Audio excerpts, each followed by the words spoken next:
Welcome to the A.M.P podcast, where we delve into the inspiring stories of entrepreneurs, motivational coaches, and business leaders. Join us as we hear about their journey to success and the challenges they faced along the way. We'll uncover their secrets to perseverance and determination and gain valuable insights into what it takes to reach your goals. The journey may not be beautiful, but it is always purposeful. So sit back, relax, and be ready to be inspired by those who have dared to dream big and make it a reality. Hey, everybody. What's up? It's your man, A.M.P. Welcome to the A.M.P podcast, the A.M.P. Today, we have an amazing guest that has had one crazy journey. I mean, me just reading his bio, salute to Podmatch and Big Al on that side. For real, for making this connection.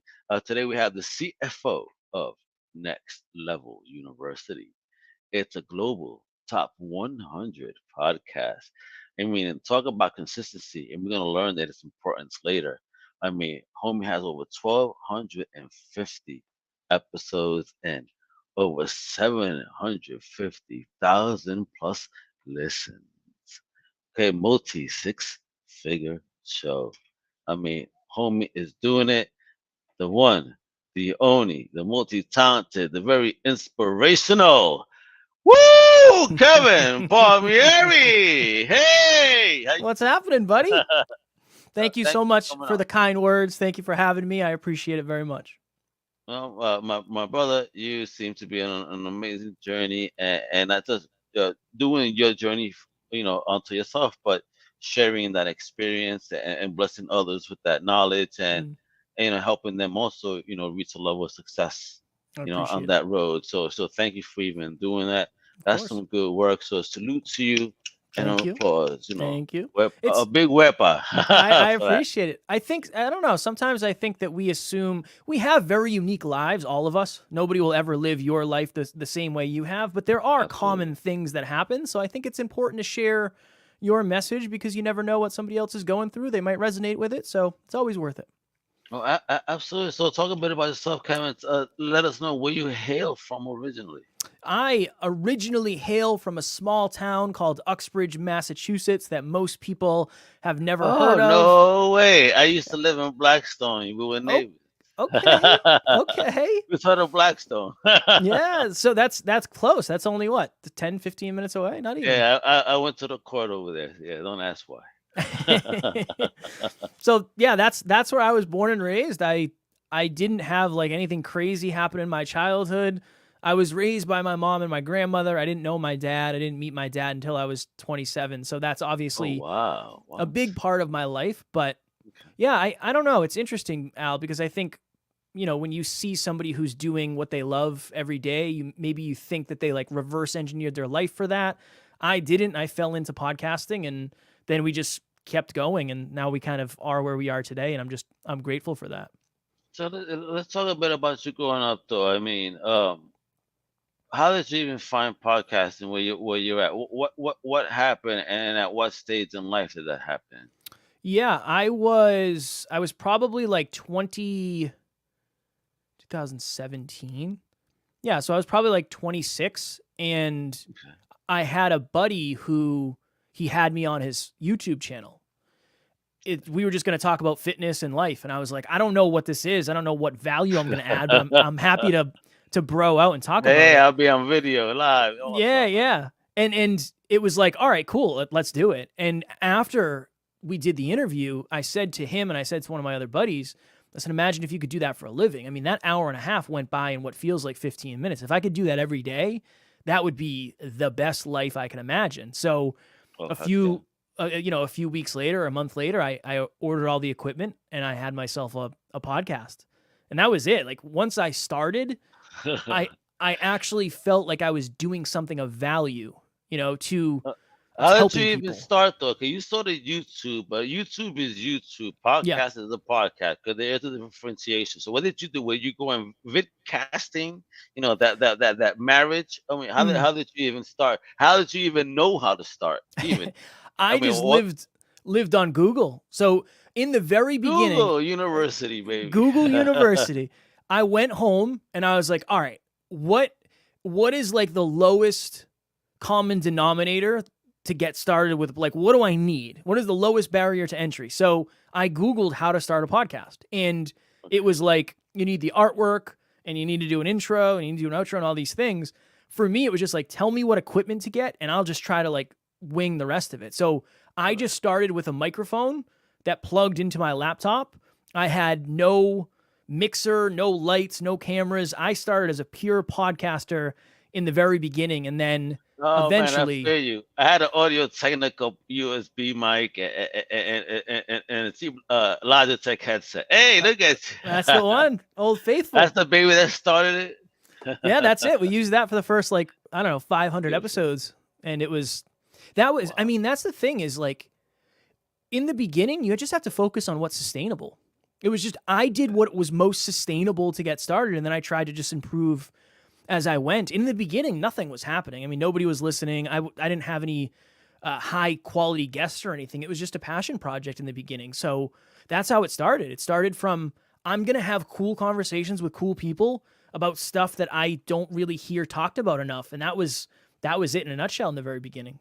So how was it for you to even start engaging to try and get guests? You know, were you scared at first? How did you overcome that fear, if you had any?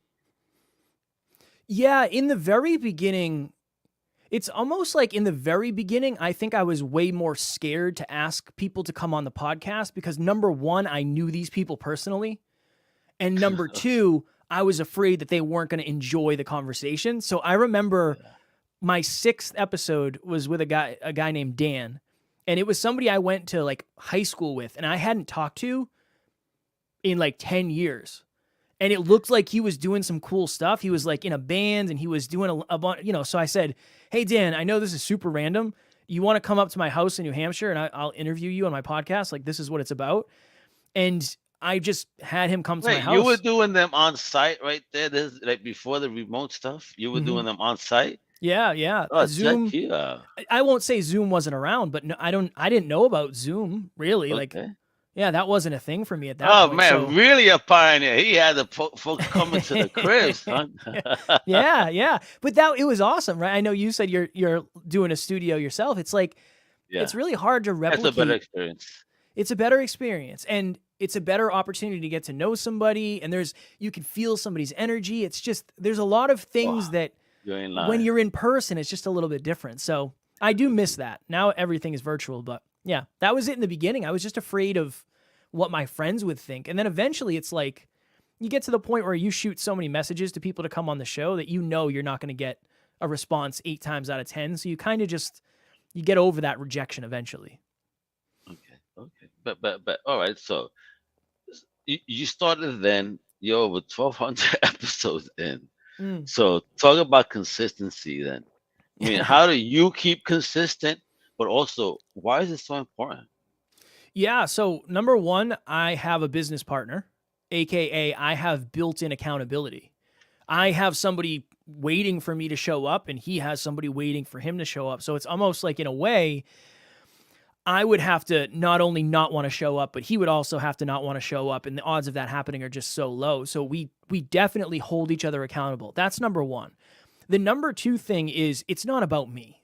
And honestly, like when I say that, I think that should help you be more consistent because it's not about you. It's about the audience. It's about the mission. It's about the purpose. It's about the passion.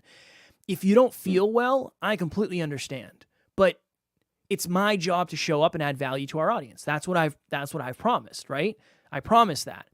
The last thing for us, Al, we have said publicly that our brand is self-improvement in your pocket every single day from anywhere on the planet for free. So it is in our branding that we're going to do 7 episodes a week forever. Oh, wow. We've locked ourselves into that. So that's another accountability thing. But it was just the fact that we stopped treating it, and this is a fine line, obviously, but we stopped treating it like a hobby. And we said, look, we have to treat this like a business. We have to treat this like a business. This happened to me and my wife. We went on vacation somewhere and we were going to get pizza. We go to this pizza place and it's closed on like a Saturday. And we were like, okay, we still want pizza. We're going to go to another pizza place. Number one, we'll probably never go back to the pizza place that was closed. Number two, that other pizza place that was open and was more consistent is going to get our money now, and they're going to get our service now. That's one of the huge things about consistency is you never know when somebody's going to listen. You never know when you're going to get a big interview. You never know when you're going to get an opportunity. And here's the other thing. When you're consistent, you learn things on level 1 that you don't end up using until like level 10. There are certain things that I'm teaching other people today that I never thought I was going to teach anybody. I never thought it mattered. But through consistency, I got to the place where it was like, oh, this is actually valuable advice for somebody, or this is how I'm supposed to do this. So consistency not only makes you far better, but it gives you the opportunity to use what you're learning in a more impactful way now and later, which I think that's just kind of a invisible piece to consistency that you don't see unless you've been consistent long enough. No, man. And so let me follow up on that then with this then. So out of that consistency and recording over 1,000 episodes, what's the biggest thing you've learned thus far? The biggest thing I've learned from day to day, progress is invisible. From year to year, progress is impossible to miss. I did 5 episodes yesterday. I am no better today than I was yesterday. I might even be worse than I was yesterday because I'm tired or whatever. But if I look back 365 days ago, I am drastically different. Contrast, it takes time to recognize. Contrast takes a long time to recognize. And when I look back 5 years, I don't even recognize us. But when I look back 5 days, nothing really changes. And again, that's the other thing about consistency. It takes a long time for you to accomplish anything. It takes a long time to climb a mountain, one foot in front of the other for a long enough period of time. So that's really what I've learned is if you're looking for progress, if you're looking for contrast, it's going to take a while before you can actually recognize it. So talking about contrast, what's something that you wish you knew earlier in this journey? Yeah, I wish I knew how much I was going to learn about me personally. There has been a lot of really hard mirrors of, oh, wow, you are way more insecure about this than you thought. Or, wow, you're way more afraid of this. Wow, you're a coward in certain situations. So it led you to dive into your emotion and inner self a little bit more. Way more than I expected. I didn't. I knew I was going to learn. You're going to learn as an entrepreneur. You're going to learn as a business owner. I've learned way more about me than I've learned about anything else, which I think is huge and I think it's drastically important, but there's also a lot of potential pain that comes with that. So I wish I knew how much there was to learn about me and the repercussions of learning about myself. All right. So learn about yourself. You know, that is finding that purpose for me, right? So, you know, how did you or how can someone, you know, how did you find your purpose and how can someone else also dive in to find their purpose in doing what you've done? Yeah, I think for a lot of us, Al, we think we need to find our purpose when in reality, we're actually looking for a vehicle. And this is all I mean by that. I've always wanted to, and I've always enjoyed, and I've always found fulfillment in helping others. I think most humans would get that feeling. I enjoy helping other people. And was that again the original intention on restarting the show with the purpose of helping? Yeah, there was $0 planned. I didn't care. I was not thinking about money. I was not thinking about fame.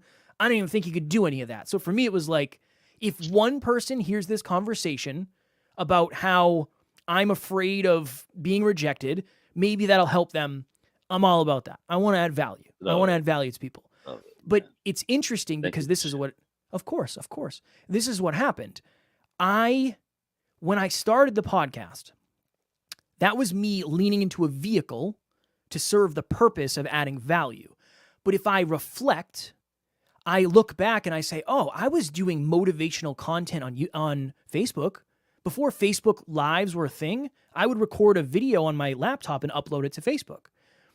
I was doing podcasts long before I was doing podcasts. Interesting. Why is that? Oh, I wanted to add value. I remember in high school, I loved doing baseball camps with kids. when I was on the baseball team Okay. and a captain. I love that. I love adding value. I love Yeah, I teaching. had to move when I was about to help a little league team. I Mm, donated all my equipment to them that I had, and I had tons of good stuff because I used mm, to play so much with the neighborhood. I used to supply the neighborhood kids yeah. that I grew up with the stuff. Yeah. So just when I was about to start, I had to move, but they were so happy. I got to play at least coach them twice. Mm. Got 2 wins.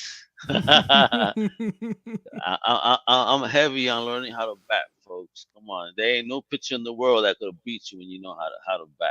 Yeah. Yeah. But that, I mean, doesn't that like, doesn't that represent an ideal human experience? Like you're helping other God, people. it's amazing the energy behind that. Yeah. The It feels smiles, good. the energy, just this overwhelming the sense of of good feeling. Yeah. It's a wonderful energy to experience for Yeah. sure. Yeah. And that's like, I think that's everybody's, I don't want to say everybody's purpose, but in some way, shape, or form, I think we want to improve the quality of life or the world or whatever it is for human beings. I think a lot of us lack the vehicle. So this is what I say. Instead of focusing on the future of like, what is my purpose? What could it possibly be? I don't know what I should be doing with my life. I would reflect backwards on, okay, when were you the most fulfilled? What are your common themes when you look back? Because you might not be lost when it comes to your purpose. You might be lost when it comes to your vehicle. A couple questions to ask. What would I find you talking about on a Friday night with your friends? For me, it was self-improvement and weird stuff. Like, what if the gravity just decided to take a day off? How weird would that be? Like, we all float out into space. That's the kind of stuff I think about. So Isn't I'm that weird. weird? I love those type of conversations Yeah. because we'll dig into it. Yeah. That's it. So I was having those conversations and conversations about, if you could do anything in the world, what would it be? Anything. And people would tell me, and it's like, you could do that. That's how it all started. And then I would look back and say, okay, in my past, I used to drive a truck and I used to listen to the radio and say, think of this, Al. Imagine if you could talk into a microphone for 4 hours a day and that was your job.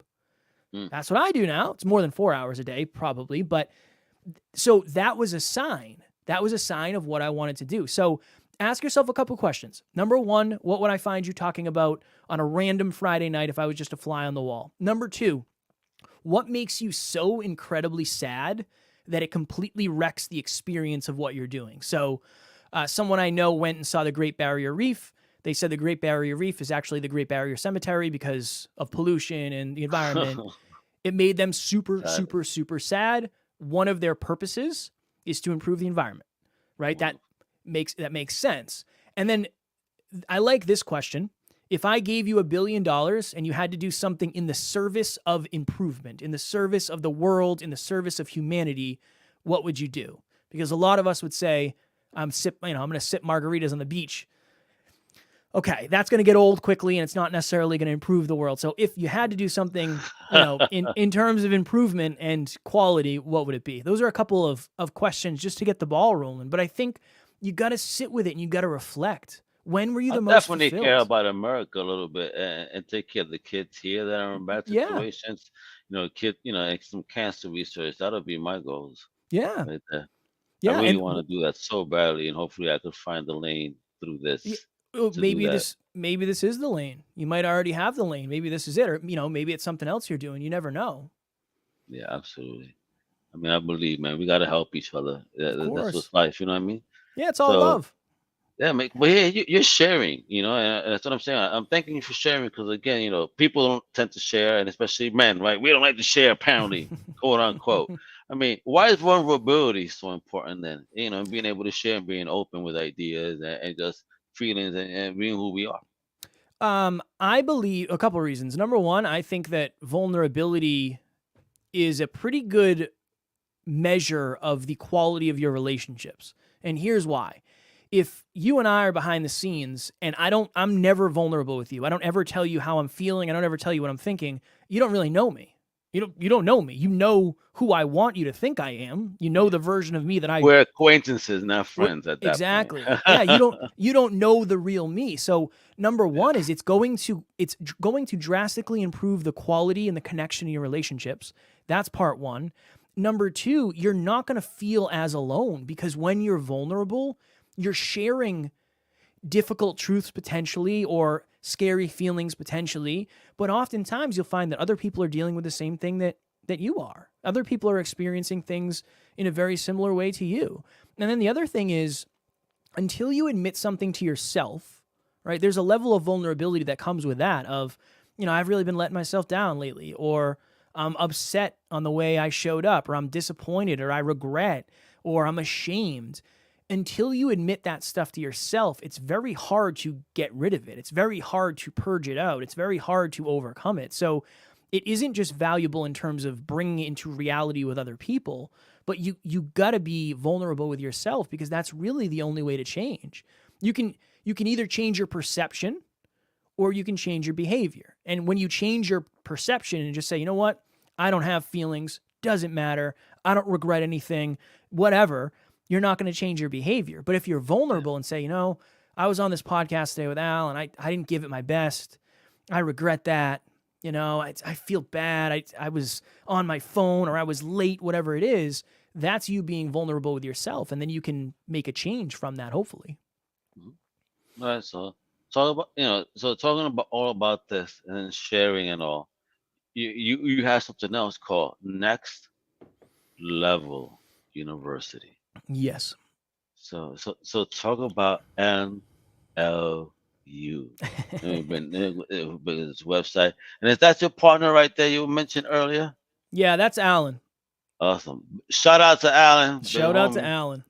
Yeah. So talk about it. So what are we talking about here? I mean, you're talking about this drive and what people need to find, the vulnerability and share. I mean, are these things that you help us with here and get into the next level in our life? Of course. Yeah, our brand really, and it says it right there. We want to help people get to the next level of their life, their love, their health, and their wealth. I mean, there's a lot of places you can go and you can learn about finance, but you're not necessarily going to understand like the inner stuff. Like you can learn everything you need to about how to make more money, but if you have a block around money because you grew up in a low income house, it doesn't really solve that problem for you. So Yeah, you're right. A low income house is save, save, save, not invest and do this. right, right. I grew up in that environment. Yeah, Unfortunately, where save, save, save, get a good job, not be an entrepreneur. This, that.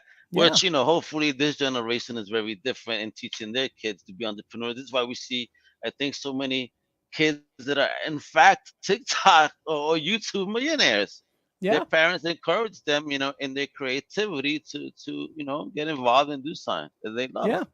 Yeah, it's that. It's just helping people raise their awareness to what's possible for them, and we try to do it in a no ego way. A lot of the self-improvement industry, there's a lot of ego, and we're trying not to be that. We want to be two young men who are also trying to figure out with you. We're not perfect, we're far from it, and we just want to help people improve their relationships, make more money, and have better mental, physical, emotional, and spiritual health.